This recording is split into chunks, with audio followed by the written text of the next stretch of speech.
ಎರಡನೇ ಮಹಡಿಯಿಂದ ಬಿದ್ದು ವಿದ್ಯಾರ್ಥಿ ಸಾವನ್ನಪ್ಪಿದ್ದಾನೆ. ನವಲಗುಂದದ ವಿದ್ಯಾಜ್ಯೋತಿ ಶಾಲೆಯಲ್ಲಿ ನಡೆದಂತಹ ದುರ್ಘಟನೆ ಇದು.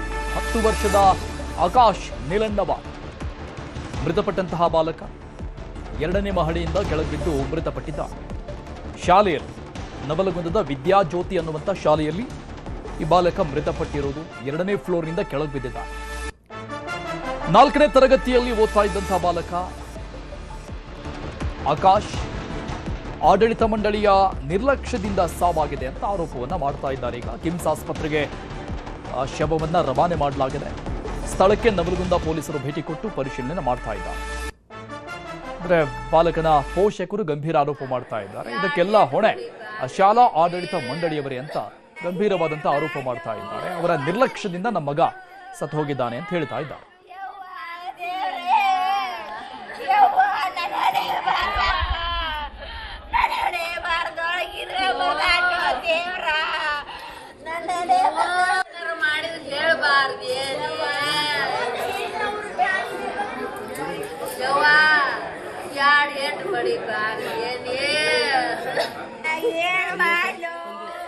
ಡೀಟೇಲ್ಸ್ ಕೊಡ್ತಾರೆ ನಮ್ಮ ಪ್ರತಿನಿಧಿ ಮಂಜುನಾಥ್ ಸಂಪರ್ಕದಲ್ಲಿದ್ದಾರೆ. ಮಂಜುನಾಥ್, ಆ ಬಾಲಕನ ಪೋಷಕರು ಮಾತ್ರ ಆರೋಪ ಮಾಡ್ತಾ ಇದ್ದಾರೆ, ಅಂದ್ರೆ ಆಡಳಿತ ಮಂಡಳಿಯ ನಿರ್ಲಕ್ಷ್ಯದಿಂದ ಮಗ ಸಾವನ್ನಪ್ಪಿದ್ದಾನೆ ಅಂತ. ಶಾಲೆ ಚಿತ್ರಣ ಹೇಗಿದೆ? ಅಲ್ಲೇನಾದ್ರೂ ಕಾಮಗಾರಿ ನಡೀತಾ ಇದೆಯಾ? ಕಾಂಪೌಂಡ್ ಎತ್ತರಕ್ಕಿಲ್ವಾ? ಏನಿದೆ ಅಲ್ಲಿನ ಚಿತ್ರಣ?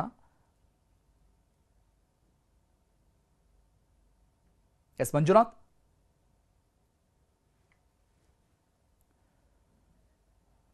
ಸಂಪರ್ಕ ಸಾಧ್ಯವಾಗ್ತಾ ಇಲ್ಲ, ಸಂಪರ್ಕಿಸುವ ಪ್ರಯತ್ನವನ್ನು ಮಾಡ್ತೀವಿ. ವಿದ್ಯಾರ್ಥಿ ಸಾವನ್ನಪ್ಪಿರುವಂಥದ್ದು 10 ವರ್ಷದ ಬಾಲಕ ಆಕಾಶ್ ಶಾಲೆಯ 2ನೇ ಮಹಡಿಯಿಂದ ಕೆಳಗೆ ಬಿದ್ದು ಸಾವನ್ನಪ್ಪಿದ್ದಾನೆ. ಅದು ಹೇಗೆ ಬಿದ್ದ ಅನ್ನೋದು ಗೊತ್ತಿಲ್ಲ. ಆದರೆ ಆ ಬಾಲಕನ ಪೋಷಕರು ಮಾತ್ರ ಗಂಭೀರವಾದಂಥ ಆರೋಪ ಮಾಡ್ತಾ ಇದ್ದಾರೆ. ಶಾಲಾ ಆಡಳಿತ ಮಂಡಳಿಯ ನಿರ್ಲಕ್ಷ್ಯ ಇದಕ್ಕೆ ಕಾರಣ, ಅವರೇ ಈ ಸಾವಿನ ಹೊಣೆಯನ್ನು ಹೊರಬೇಕು ಅಂತ ಗಂಭೀರ ಆರೋಪ ಮಾಡ್ತಾ ಇದ್ದಾರೆ. ಬಟ್ ವಿದ್ಯಾರ್ಥಿ ಆಟ ಆಡ್ತಾ ಕೆಳಗೇನಾದರೂ ಬಿದ್ನಾ, ಆಯ ತಪ್ಪಿ ಬಿದ್ನಾ, ಆ ಕಾಂಪೌಂಡ್ ಮೇಲೆ ಏನಾದರೂ ಕೂತಿದ್ನಾ, ಆ ಬಗ್ಗೆ ಯಾವುದೇ ರೀತಿಯಾದಂಥ ಮಾಹಿತಿಗಳು ಸದ್ಯಕ್ಕೆ ಸಿಗ್ತಾ ಇಲ್ಲ. ಶಾಲೆಯ 2ನೇ ಮಹಡಿಯಿಂದ ಕೆಳಗಡೆ ಬಿದ್ದು ಆಕಾಶ್ ಎನ್ನುವಂತಹ 10 ವರ್ಷದ ಬಾಲಕ ನವಲಗುಂದದ ವಿದ್ಯಾಜ್ಯೋತಿ ಶಾಲೆಯಲ್ಲಿ ಮೃತಪಟ್ಟಿರುವುದು. ಹುಬ್ಬಳ್ಳಿಯ ಕಿಮ್ಸ್ ಆಸ್ಪತ್ರೆಗೆ ಈಗ ಶವವನ್ನು ರವಾನೆ ಮಾಡಲಾಗಿದೆ. ಮತ್ತೊಂದು ಕಡೆ ಕುಟುಂಬಸ್ಥರ ಆಕ್ರಂದನವನ್ನು ನೋಡ್ತಾ ಇದ್ದೀವಿ. 10 ವರ್ಷದ ಬಾಲಕ ಮೃತಪಟ್ಟಿರುವಂಥದ್ದು ಆಕಾಶ್. ಶಾಲೆಯ 2ನೇ ಮಹಡಿಯಿಂದ ಬಿದ್ದು ಈ ದುರ್ಘಟನೆ ನಡೆದಿದೆ.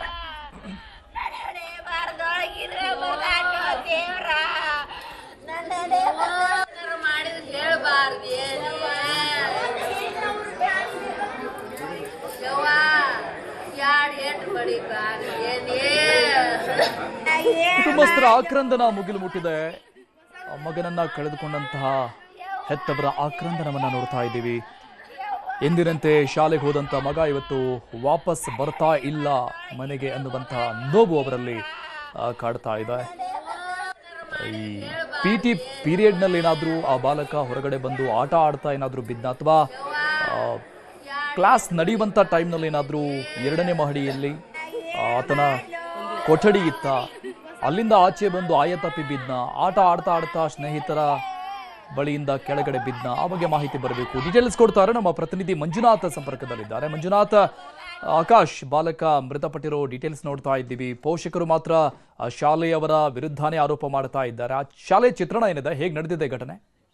ಹೌದು ಆಕಾಶ್, ಧಾರವಾಡ ಜಿಲ್ಲೆ ನವಲಗುಂದ ಪಟ್ಟಣದ ಖಾಸಗಿ ಶಾಲೆಯಲ್ಲಿ 4ನೇ ತರಗತಿ ಓದುತ್ತಾ ಆಕಾಶ್ ನೀಲನ್ ಅವರೆಂಬ ವಿದ್ಯಾರ್ಥಿ ಏನು ಈಗಾಗಲೇ ಪ್ರಾಥಮಿಕವಾಗಿ ಮಾಹಿತಿ ಬಂದಂತ ನೋಡಿದ್ರೆ ಕಟ್ಟಡದ 2ನೇ ಮಹಡಿಯಿಂದ ಕೆಳಗೆ ಬಿದ್ದು ಮೃತಪಟ್ಟಿದ್ದಾನೆ ಎಂಬ ಮಾಹಿತಿ ಲಭ್ಯವಾಗಿದೆ. ಆದ್ರೆ ಶಾಲಾ ಆಡಳಿತ ಮಂಡಳಿ ಮಾತ್ರ ಅಂತಂದ್ರೆ ಕಾಂಪೌಂಡ್ ಮೇಲಿಂದ ಬಿದ್ದಿದ್ದಾನೆ ಎಂಬ ಅನಿಸಿಕೆಯನ್ನ ವ್ಯಕ್ತಪಡಿಸಿದ್ದಾರೆ. ಆದ್ರೆ ಪೋಷಕರು ಆ ಒಂದು ಕಡೆಯಿಂದ ಆರೋಪ ಮಾಡ್ತಿರೋದೇನಂತಂದ್ರೆ ಆಡಳಿತ ಮಂಡಳಿಯ ದಿವ್ಯ ನಿರ್ಲಕ್ಷ್ಯದಿಂದ 2ನೇ ಮಹಡಿಯಿಂದ ತಮ್ಮ ಮಗ ಬಿದ್ದಿದ್ದಾನೆ, ಈ ಮಗನ ಸಾವಿಗೆ ಇಡೀ ಆಡಳಿತ ಮಂಡಳಿಯ ಕಾರಣ ಎಂಬ ಒಂದು ಆರೋಪನ ಮಾಡ್ತಾರೆ. ಕಾರಿಡಾರ್ಗಳಲ್ಲಿ ಸಹಜವಾಗಿ ಕ್ಯಾಮೆರಾಗಳನ್ನು ಹಾಕಲಾಗಿರುತ್ತೆ, ಅಲ್ಲೇನಾದ್ರೂ ಕ್ಯಾಮೆರಾ ಇದೆಯಾ?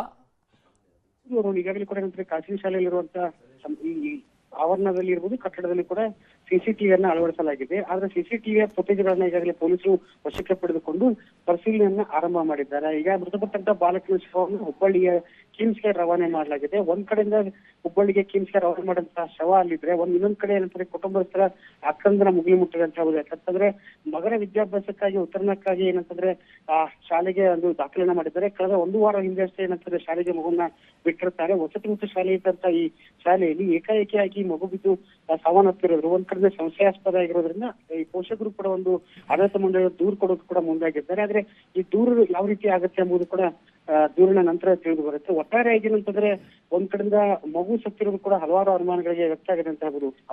ಥ್ಯಾಂಕ್ ಯು ಮಂಜುನಾಥ್ ಡೀಟೇಲ್ಸ್ಗೆ. ನಿನ್ನೆ ರೈ ನಮ್ಮ ಹುಡುಗ ಬರು ಹುಡುಗರು ಜೋಡಿರಿ ಹೊಳೆ ಹಣ್ಣು ಅವನ ಅರಿಬಿ ಕೊಟ್ಟು ಕಳ್ಸೇನ್ರಿ. ಯಾರ್ರಿ ಅದ 4ನೇ ಕ್ಲಾಸ್ಗಳು ಹುಡುಗರು ಕೇಳ್ರಿಪ್ಪ ಏನ್ ಅನ್ನೋದ್ರಿ. ಅವನ ಜೋಡಿ ಯಾರಿಲ್ರಿ, ಇವ ಒಬ್ಬನ ರೀ. ಆದ್ರ ದಿನ ಹೋಗು ಬಂದು ನಮ್ಮ ಹುಡುಗರು ನಮ್ಮ ಊರನ ಮಾಡ್ತಿದ್ರಿ. ಆ 4ನೇ ಕ್ಲಾಸ್ ಹುಡುಗರು ಕೇಳ್ಬೇಕ್ರಿಪ್ಪ ಏನಾಗೈತನೋ ಯವ್ವ ನಾನು ಏನ್ ಮಾಡ್ಬೇಕ್ರಿ ಸರ್. ಇಲ್ರಿ ಇಲ್ಲೇ ಹಾಸ್ಟೆಲ್ನಾಗ ಇಲ್ಲೇ ಅದನ್ರಿ ಇವ. ಇದ ಸಲ 4ನೇ ಹಾಸ್ಟೆಲ್ ಇದ ಸಲ 8 ದಿನ ಆತ್ರಿ ನಾ ಮಾಡಿ. ಇಲ್ರಿ ಮೊದಲಿಲ್ರಿ ಮೊದ್ಲೇಕ ಗುರುಕುಲ್ ಸರಿ ಹಚ್ಚಿದ್ರಿ ನಾವು. ಪೇಪರ್ ಕಟ್ಸಿರತ್ 2 ವರ್ಷ ನನ್ನ ಮಗ ಶಾನೆ ಹಾಕಣ ಅಂತ ಹೇಳ್ರಿ. ಅದಕ್ಕೆ ಇಟ್ರಿ ಆದ್ರೆ ಜನ ಮಾಡ ಹೋದ್ರಿ ಏನ್ ಮಾಡ್ಬೇಕ್ರಿ.